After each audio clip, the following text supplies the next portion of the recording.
大家好，今日想同大家討論一個咧，令好多人咧感到咧自卑啦、憤怒啦，甚至絕望嘅話題，就係暗瘡。嗱，我仲記得我自己青春期嗰陣時咧，成面都暗瘡喎，尤其是呢個額頭啊，借咗一排咧又生翻喎，嗰啲印咧重重疊疊。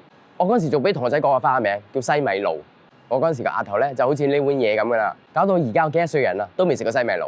咁所以咧喺我仔咧生暗瘡嗰陣時咧，我係非常之擔心嘅，即係呢啲青少年時嘅陰影咧，好影響一個人嘅成長噶嘛。仲有啊，仲好多人跟我講啊，喂 Sam， 其實我睇咗無數次醫生噶啦，食抗生素啦，搽啲最強嘅藥膏啦，甚至乎食埋 A 酸添，即係食完之後咧，你個人咧乾到好似沙漠咁樣啦。但係停藥咧又爆喎，轉過一個又一個醫生，睇極都唔好，搞到好多人覺得暗瘡好似絕症咁樣。竟然俾我識到個人，唔使打針，唔使食藥，暗瘡都可以自然消失。跟我嚟。嗱，好啦，一講到暗瘡一定訪問 Ada 啦。Ada 係一個咧皮膚炎症專家。咁咧，佢咧提出一種叫做根源治療法，係令到暗瘡咧可以斷尾同消失嘅。係，其實點解會提出呢樣嘢咧？因為有好多人覺得暗瘡係一個絕症。係冇錯，處理暗瘡都一路搞唔掂咧。其實原因咧係我哋由細到大咧都有一個教育咧，就係其實有任何嘅問題咧，都係用一個撳住嘅方法啊，或者係 delete 即係消失嘅方法咧，令到處理任何事情嘅。好多傳統嘅西醫嘅方法咧，其實好多時候咧都係頭先我講啦，用一啲比較抑壓啲或者係叫做消滅嘅邏輯嘅方法啦。自我啦，嘔又唔俾佢嘔啦。OK， 如果發炎又會點咧？消炎啦，食抗生素啦，係啦，抗生素啦，殺菌啦，其實都會用好多呢啲方法啦。咁其實咧，我哋冇好好咁樣去處理本身嗰個真正問題所在，即係好似假設你埲牆突然間有一笪發毛嘅嘢喺度，咁你個諗法就係咁咪即管呢漂白水抹咗佢咯。但係其實原來咧發毛嘅原因就係你埲牆本身後邊就係有一條管漏水，咁你冇諗過去處理嗰個漏水問題，你就不斷日日喺度抹，咁你話有冇辦法解決呢件事先 Ada， 呢個根源治療法咧，好多人都未聽過呢樣嘢。係嗱，其實根源頭先我講啦，就係話我哋由根本嗰度開始去處理四大核心嘅一啲問題嘅。第一咧就係講緊腸道啦，係啦，一個係啦。第二咧就係我哋日常嘅飲食。第三咧就係情緒同壓力，跟住就係一啲適合嘅療程。嗱，其實咧我都想分享一個例子，係啦，咁咧因為咧我試過有一次咧有個客人嚟到咧，咁佢就我想話俾你知，佢而家我呢個手撳住嘅位置咧就係充滿住暗瘡。係啦，男人嚟嘅，咁咧佢咧就通常都會生鬚喎，你嗰啲係，你生片暗瘡係好多一紮，哇！嗰個淋巴好犀利嘅。咁佢有提咧就話，其實咧我喺上年咧11月度我就轉咗份新工，咁咧之後我就開始生暗瘡啦。咁大家都通常個諗法就係，而家你好大壓力啦，係咪先？但係冇嚟生得咁勁噶嘛。咁好啦，咁跟住之後咧傾下咧，發現咗，咁原來佢喺一間咧食品加工廠嗰度做嘢嘅。咁佢當其時咧就話啦。咁因為咧公司咧好想加強嗰個調味，即係更加好味嘅效果啦嚇。咁原來咧佢都 set 咗咧，原來咧每一個禮拜有3日就連埋呢啲調配加工嘅調配啦，就俾啲員工試，等佢哋俾一個意見啊，點樣可以做得更加好咧咁樣。佢從此每一個禮拜3次咧都食呢啲嘅食物，咁仲要填埋個 Google Form 之後咧，公司仲好請佢哋食零食添。咁於是者咧，因為咁咧就。我終於知道個答案啦，其實就係一啲加工嘅調味料啦，或者加工嘅食品啦，再加埋零食啦，導致到佢生暗瘡。其實好多人都知道咧，其實要早啲瞓啦，又話要戒糖啊、戒乳製品啊，或者係澱粉啊、麩質啦之類啦。咁其實大家都知道係唔應該做嘅。咁就好似頭先嗰個客人個案例咁啦。咁其實嚟到呢度啦，我哋就會針對翻客人日常一啲飲食嘅習慣啊，我哋會俾出一啲指導佢嘅。咁亦都希望咧可以指導佢哋可以分析點樣可以咁忙碌嘅生活裏邊咧都可以修正翻佢哋一啲飲食嘅習慣咯。咁經常咧啲客人咧都會，即係我經常都會同啲客人去分享咧，就係話其實咧你喺度做療程咧，你唔會日日做噶嘛，你唔會永遠喺度做療程噶嘛，係咪？但係飲食就唔係啦，你會一日都會不斷咁食嘅。咁所以咧，其實咧你每日食嘅嘢好重要。咁就算咧我呢度嘅療程幫到你都好啦，但係如果你喺食嘢嗰度出錯咗嘅話咧，咁啲暗瘡就會沒完沒了咯。好大鑊啊！原來食一啲食品加工，仲有頭先 A 同我講咧，其實私底下講我講咧，嗰啲係一啲調味料啊之類咁樣嘅。OK，咁嗰啲咧屋企你會買翻屋企嘅。你以為屋企煮飯好健康咩？原來你用咗啲唔啱嘅調味料咧，係都係賴嘢嘅，都係。Ada，除咗內在調理啦，你飲食啊、情緒啊、管理啊呢啲咁嘅啦。係。OK，咁咧你個根源治療裏面咧，仲有一個技術嘅叫細胞信號喎。咁嗰啲係又點樣咧？我或者簡稱佢叫做 IE 啦。OK，咁其實呢10幾年裏邊咧，我都透過呢一個技術咧，係喺唔使食藥啊、唔使搽藥膏嘅情況之下咧，幫咗好多咧有嚴重暗瘡啊。頭先你都提過啦，玫瑰痤瘡啦，或者面部有濕疹嘅客人嘅。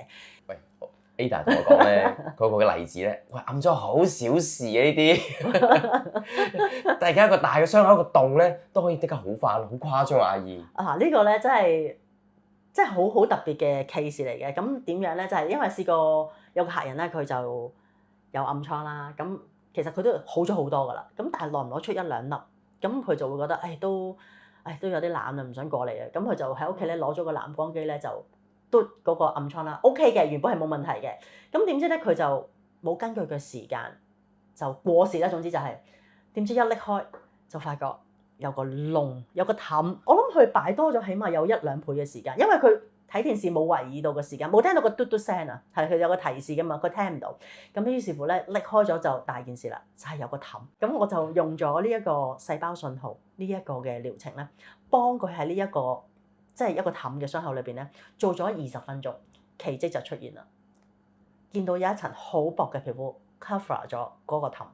咁大家咧嗰刻咧都覺得好振奮啦。咁其實咧佢做咗3次，我記得佢就已經成個傷口，你係完全已經唔覺有呢一個傷口喺度。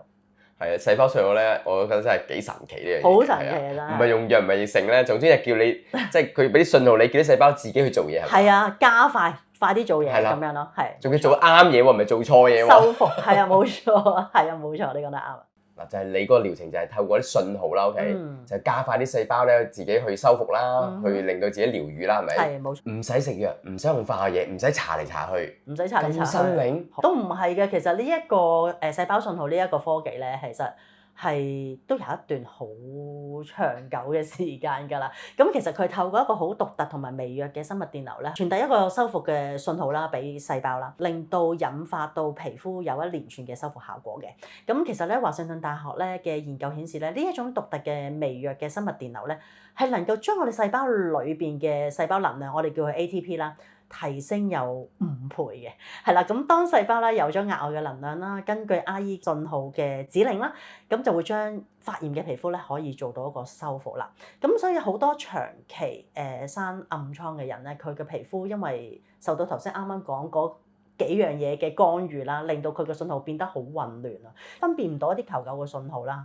咁而呢個 IE 呢個技術咧，就能夠將啲混亂嘅信號可以做到修正，令到修復嘅求救信號咧可以去到修復翻一啲暗瘡啊、皮膚嘅炎症咯。其實我都突然間諗起一個例子啊，係啦，咁咧就係曾經有個客人咧，佢嚟到嘅時候咧就係12月嚟㗎，好記得12月嚟揾我。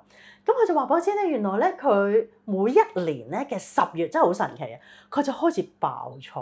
咁咧跟住咧但係好得意，去到下一年大概2、3月度，咁佢就開始又好似冇咯喎。咁當然啦，但係佢嗰啲印啊都唔會好啦。點知去到下一年嘅10月又再重複嚟過，印未退又再生啲新嘢出嚟。係啦，如是者係有3年嘅時間。咁當佢嚟到我嗰度時候，咁當然係都幾嚴重下啦，係啦。咁我記得咧，當其時咧佢亦都睇過中醫、西醫、營養師都睇埋，係啦，都食過唔同嘅 supplement 啦，都覺得冇辦法可以處理到啦。咁我記得佢當其時咧係做咗1個月嘅療程咯。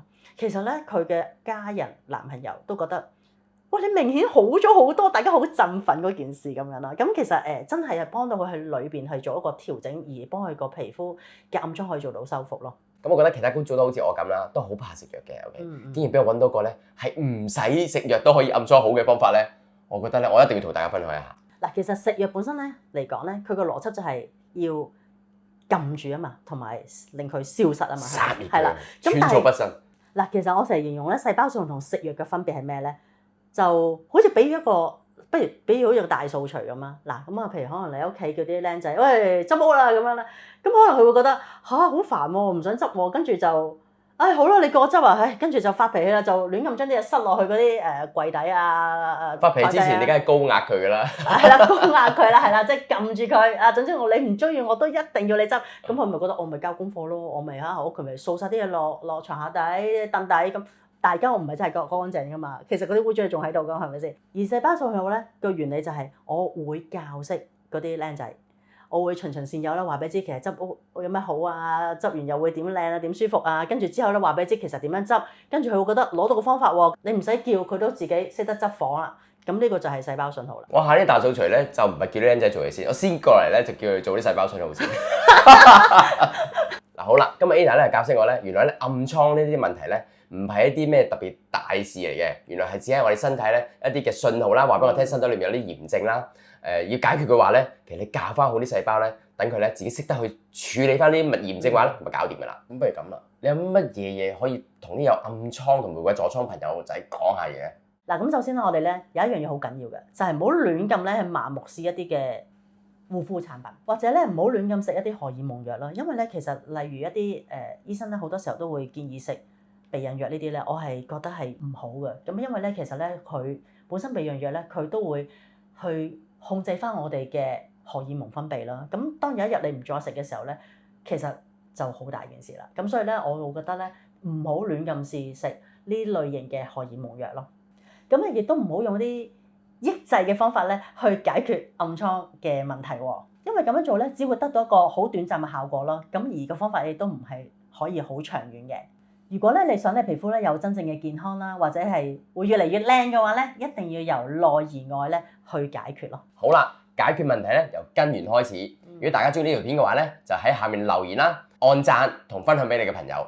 今日講咁多先，祝大家身體健康，下次再見，拜拜。